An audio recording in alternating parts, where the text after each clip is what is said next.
Wilt thou ever, O my soul, be good and single, and one, and naked, more open to view than the body which surrounds thee? Wilt thou ever taste of the loving and satisfied temper?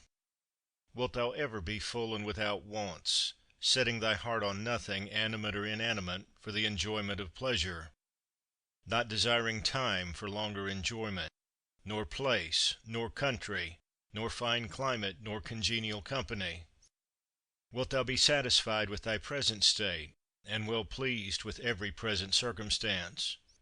Wilt thou persuade thyself that all things are thine, that all is well with thee, that all comes to thee from the gods, and that what is best for thee is what they are pleased to give, now and henceforth, for the preservation of that perfected being, which is good, just, and beautiful, which generates, combines, embraces, and includes all fleeting things that dissolve to bring forth others like themselves?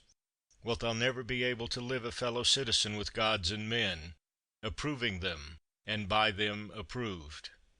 In so far as you are governed by nature only, observe carefully what nature demands; then do that freely, if thereby your nature as a living being be not made worse.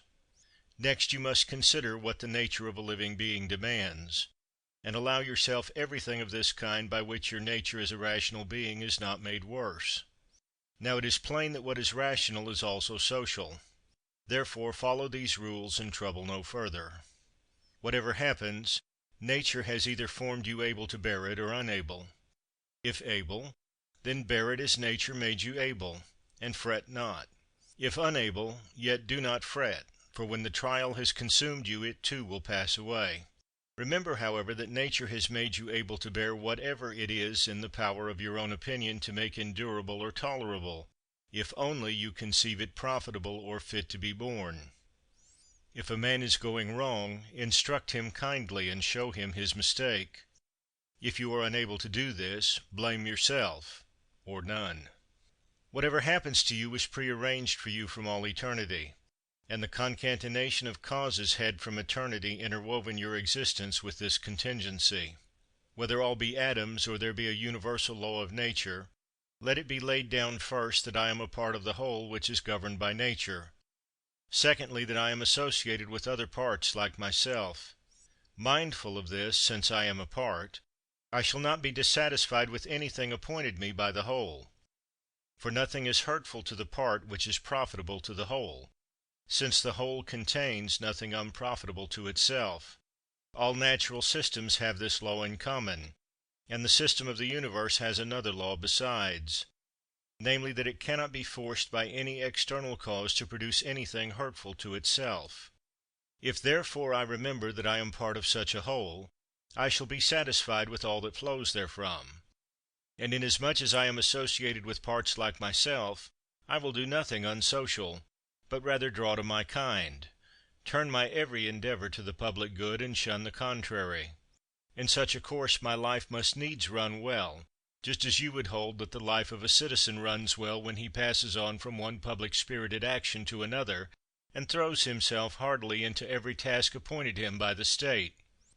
The parts of the whole, I mean the parts which are contained in the universe, must necessarily perish. Perish, let us say, meaning change. Now, if it be a necessary evil for the parts to perish, it could not be well for the whole that its parts should tend to change, and be constructed to perish in various ways. Did nature then set out to injure her own constituent parts, making them so that they are liable to evil and of necessity fall into it, or did it escape her notice that this comes to pass? Both suppositions are incredible. And if, dropping the notion of nature, one were merely to put it that things are constituted so, then how ridiculous at the same time to say that the parts of the universe are constituted so as to change, and also to wonder and fret at change or dissolution, as if it were something against the course of nature, especially as everything is dissolved into the elements out of which it arose. For there is either a scattering of the elements of which a thing was constructed, or a conversion of these, of the solid into earth, of the spiritual into air, so that these constituents are resumed into the system of the universe, which either undergoes periodic conflagration, or is renewed by never ending changes. and do not imagine that you had all your earthly and aerial matter from your birth. For the whole of this was an accession of yesterday or the day before, from your food and from the air you breathed. It is this accession which changes, and not what your mother bore. And granting that this recent accession may incline you more to what is individual in your constitution, yet, I think, it alters nothing of what has just been said. Having taken to yourself these titles, good, modest, true, prudent, even-tempered, and magnanimous, look to it that you change them not, and if you should come to lose them, seek them straightway again. And remember that prudence means for you reasoned observation of all things, and careful attention, even temper, cheerful acceptance of the lot appointed by universal nature; magnanimity, the exaltation of the thinking part above any pleasant or painful commotions of the flesh, above vainglory, above death, and all such things. If you steadfastly maintain yourself in these titles, with no hankering after hearing them given to you by others, you will be a new man, and a new life will open for you. For to continue as you have been till now in the same life of distraction and defilement would mark you as a man devoid of sense, who clings to life like the half-eaten beast fighters, who, though covered with wounds and gore, do yet appeal to be reserved until tomorrow, to be cast again in their wretchedness to the claws and fangs that lacerated them before. Take your stand, then, on these few titles, and if you are able to abide in them, abide as one removed to the islands of the blessed. But if you perceive that you are falling away and cannot prevail, have the courage to retire into some corner where you may hope to prevail, or else depart from life altogether, not in anger, but in all simplicity, freedom, and modesty, having done at least one thing in life well by so leaving it.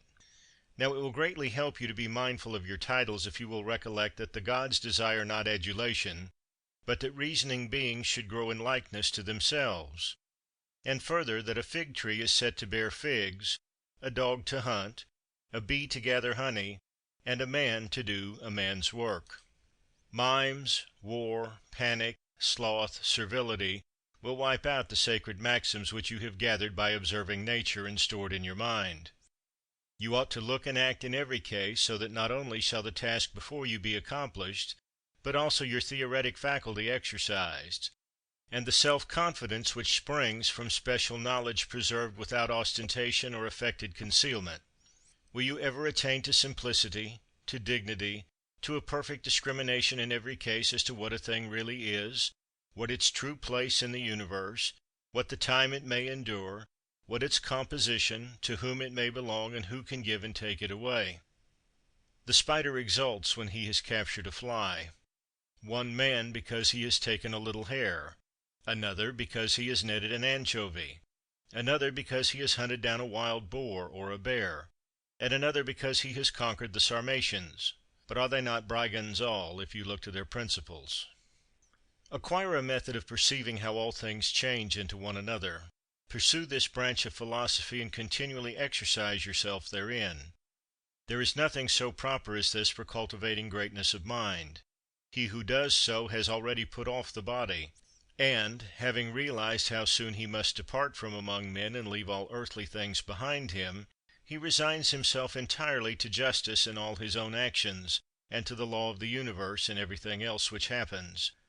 As for what any one may say or think of him, or do against him, he gives it not a thought, but contents himself with these two things: to do justly what he has in hand, and to love the lot appointed for him. Such a man is thrown off all hurry and bustle, and has no other will but this, to keep the straight path according to the law, and to follow God, whose path is ever straight. What need for suspicion when it is open for you to consider what ought to be done? If you see your way, proceed in it calmly, inflexibly. If you do not see it, pause and consult the best advisers. If any other obstacle arise, proceed with prudent caution according to the means you have, keeping always close to what appears just. That is the best to which you can attain, and failure in that is the only proper miscarriage. He who in everything follows reason is always at leisure, yet ever ready for action, always cheerful, yet composed.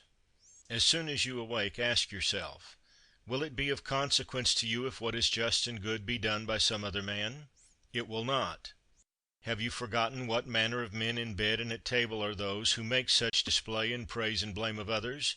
What they do, what they shun, and what they pursue? How they steal and how they rob, not with hands and feet, but with their most precious part, whereby, if a man will, he may gain faith, modesty, truth, law, a good directing spirit. To nature, which gives and again resumes all things, the well-instructed modest man will say, give what thou wilt, take again what thou wilt. And this he says not with ostentation, but out of pure obedience and good will to nature. What remains to you of this life is little. Live as on a mountain, for it makes no difference whether we live here or there, provided we live like citizens everywhere in the world. Let men see and know you as a man indeed, living according to nature. If they cannot endure you, let them slay you. It is better so than to live as they live. Discourse no more of what a good man should be, but be one. Constantly imagine all time and all existence, and think that every individual thing is in substance a fig seed, and in time the turn of an augur. Consider each of the things around you as already dissolving, in a state of change, and as it were corrupting and being dissipated, or as one and all formed by nature to die. What sort of men are they when they are eating, sleeping, procreating, easing nature, and the like? Then see them lording it over their fellows, puffed up with pride, angry, or issuing judgments from on high. To how many were they slaves but lately? And why? And in what case will they shortly be? That is for the advantage of every man which is brought by universal nature, and for his advantage at the very time at which she brings it. Earth loves the rain, and the majestic ether loves. The universe loves to bring about whatever is coming to be. I then will say to the universe, what thou lovest I love. Is it not a common saying that so and so loves to happen? Either you are living here your accustomed life, or you are going abroad, and that at your own will, or you are dying, and your public office is discharged. Now besides these there is nothing. Be therefore of good courage. Keep this ever clear before you, that a country retreat is just like any other place. All things here go the same as on a mountain top, or on the sea beach, or where you will. You may always find that life of the wise man who in Platonic phrase makes the city wall serve him for a shepherd's fold on the mountains. What is my soul to me? What am I making of it, and to what purpose am I now using it? Is it void of understanding? Is it loosened and rent from the great community? Is it glued to and mingled with the flesh, so as to follow each fleshly motion? Whoever flies from his master is a runaway. Our master is the law, and the lawbreaker is a runaway. And so is he also who through grief or anger or fear will not acquiesce in something that has happened, is happening, or will happen, in the course of things predestined by the all-ruling power which is the law, laying down for every man what is proper for him. He then who is afraid or grieved or angry is a runaway. He who has cast seed into the womb departs. Another cause takes and works upon it and completes the child. How wonderful the result from such a beginning! The child again takes food down its throat. Another cause takes and transforms it into sensation, motion, in a word, into life and strength and other things. How many and surprising! Consider then these things happening in such hidden ways, and view the power which produces them, just as we perceive the gravitation and levitation of bodies, not indeed with our eyes, yet none the less clearly.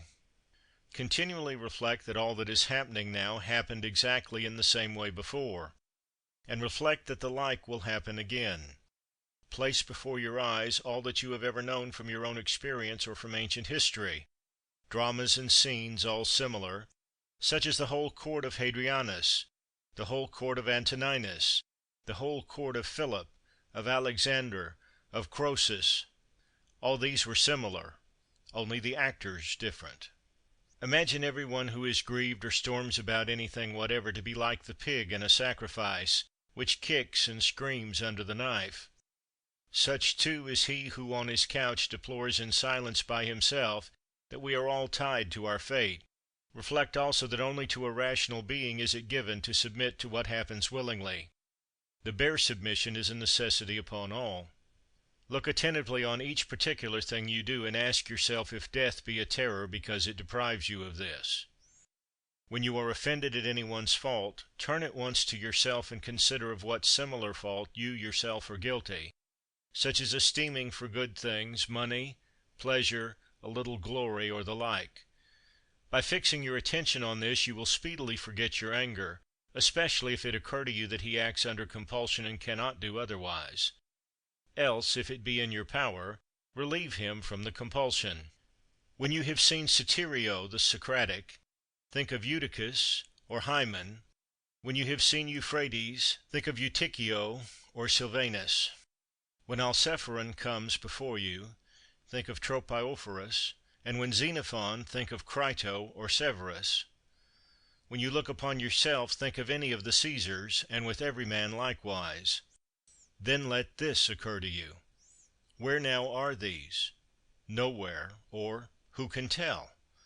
For thus you will see all human things to be smoke and nothingness, especially if you call to mind that what has once been changed will never exist again through all the infinity of time. Why then this concern? And why does it not suffice you to live out your short span in well-ordered wise? What material, what a subject for philosophy you are shunning! For what are all earthly things but exercises for the rational power, when it has viewed all things that occur in life accurately and in their natural order? Abide, then, until you have assimilated all these things, as a strong stomach assimilates every variety of food, as a bright fire turns whatever you throw upon it into flame and radiance.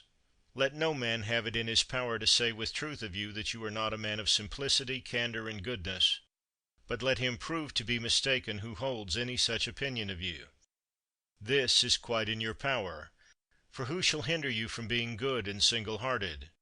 Only do you determine to live no longer if you cannot be such a man, for neither does reason require in that case that you should. In the present matter, what is the soundest that can be done or said? For whatever that may be, you are at liberty to do or say it. Make no excuses as if hindered. You will never cease from groaning until your disposition is such that what luxury is to men of pleasure, that to you is doing what is suitable to the constitution of man on every occasion that is thrown or falls in your way. You should regard as enjoyment everything which you are at liberty to do in accordance with your own proper nature, and this liberty you have everywhere.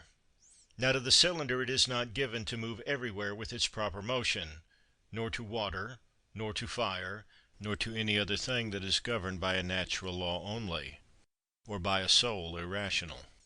For there are many circumstances which constrain and stop them. But intelligent reason can pursue, through every obstacle, the course for which it was created, and which it wills to follow. Set before your eyes this ease with which reason makes its way through all obstacles, as fire goes upwards, a stone downwards, or a cylinder down a slope, and seek for nothing further. The rest of man's difficulties are merely of the body, the lifeless part of him, or else they are such as cannot crush or in any way injure him save through opinion or the surrender of reason itself. Otherwise he who suffered by them would himself straightway become evil. In the case of all other organisms, when mishap befalls, the sufferer is thereby rendered worse. But in this respect it may be said that a man becomes better and more praiseworthy by rightly using his circumstances. In fine, remember that nothing which hurts not the city hurts the man, who is by nature a citizen, nor does that hurt the city which hurts not the law. Now none of the things called misfortunes can hurt the law. Accordingly, what hurts not the law can hurt neither city nor citizen. To the man who is penetrated with true principles, the shortest, the most common hint is a sufficient memorial to keep him free of sorrow and fear, such as, some leaves the winds blow down, the fruitful wood breeds more meanwhile, which in springtide appear. Of men thus ends one race, while one is born. Your children are leaves, leaves too the creatures who confidently cry aloud and deal out eulogy, or it may be curses, or who carp and jeer in secret. Leaves likewise are they who transmit our fame to posterity. All these in springtide appear, then the wind shakes them down, and the forest grows more to take their places. Shortness of life is common to all things, yet you shun and pursue them as though they were to have no ending. But a little and you will fall asleep, and anon others shall mourn for him who carried your bier. The healthy eye ought to look on everything visible, and not to say, I want green, like an eye that is diseased. Sound hearing or sense of smell ought to be ready for all that can be heard or smelt, and the healthy stomach should be equally disposed for all sorts of food, as a mill for all that it was built to grind. So also the healthy mind should be ready for all things that happen. That mind which says, let my children be spared, and let men applaud my every action, is as an eye which begs for green, or as teeth which require soft food. There is no man so happily fated but that when he is dying some bystander will rejoice at the doom which is coming upon him. Were he a virtuous and wise man, will not some one at the last say within himself, at last I shall breathe freely, unoppressed by this pedagogue? He was not indeed hard on any of us, but I always felt that he tacitly condemned us. This they would say of a good man. But in my own case, how many more reasons are there why a multitude would rejoice to be rid of me? You will reflect on this when dying, and depart with the less regret when you consider, I am leaving a life from which my very partners, for whom I toiled and prayed and planned, are wishing me to be gone, hoping it may be to gain some additional advantage from my departure. Why then should one strive for a longer sojourn here? Yet let not your parting with them be less pleasant on this account. Preserve your own character, remain to them friendly, benevolent, gracious.